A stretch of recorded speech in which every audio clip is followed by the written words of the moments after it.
आता रात्रीचे 7:45 वाजलेत आणि बनवायचा आहे मला काजू कुर्मा मसाला. काजू कुर्मा मसाला बघा मी कसं बनवणार आहे. काजू घेतलेत 50 ग्रॅम.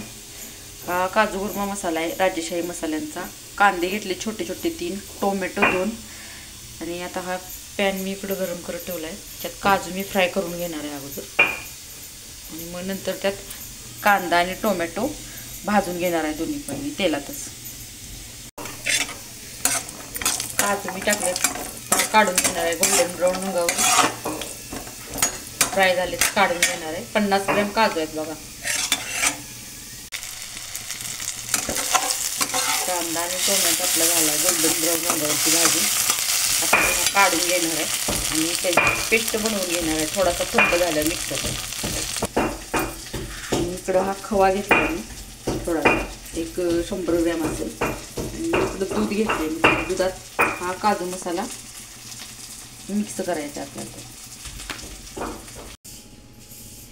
काजू मसाला मी काजू कुर्मा मसाला काढून घेतला आहे मी आणि आता ही दुधात मी ॲड करणार आहे आणि ह्याचं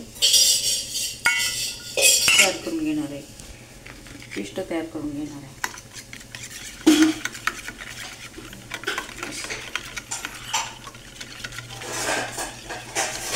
थोडासाच घेतला आहे मी 2 चमचे, जास्त नाही घेतला. ही आपण कांदा टोमॅटोचं पेस्ट बनवून घेतली आहे सगळं. इथं आता घालून घेणार आहे तेलात.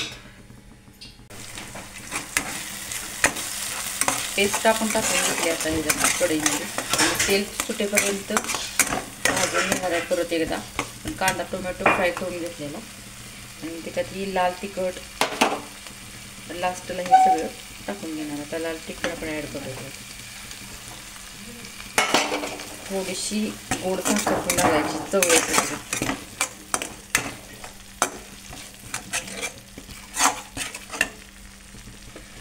आता खवा ॲड करायचा सगळं आपण.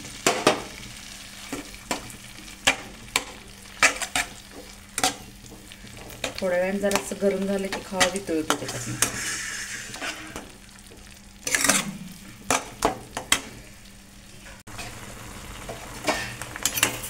चवीनुसार थोडंसं साखर घालून घेणार आहे त्यात.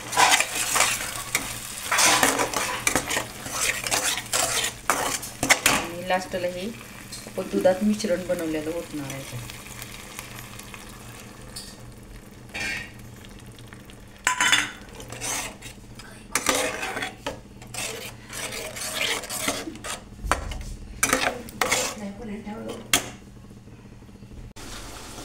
लास्टला आपण फ्राय केलेले काजू त्यात ॲड करून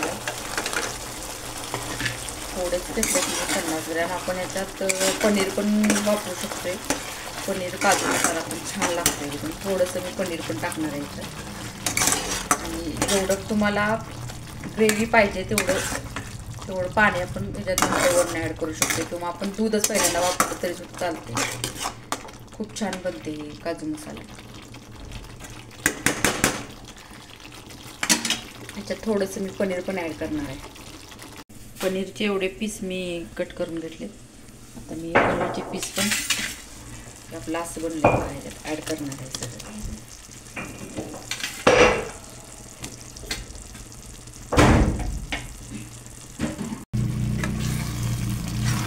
तयार झाला आहे आपला पनीर काजू मसाला.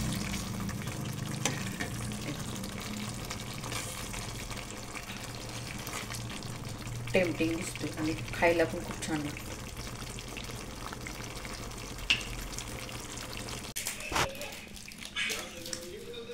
रात्रीचे 9:45 वाजले आणि आजचा जेवणाचा मेनू काजू पनीर मसाला, रोटी, कांदा आणि भात या सगळेजण जेवायला.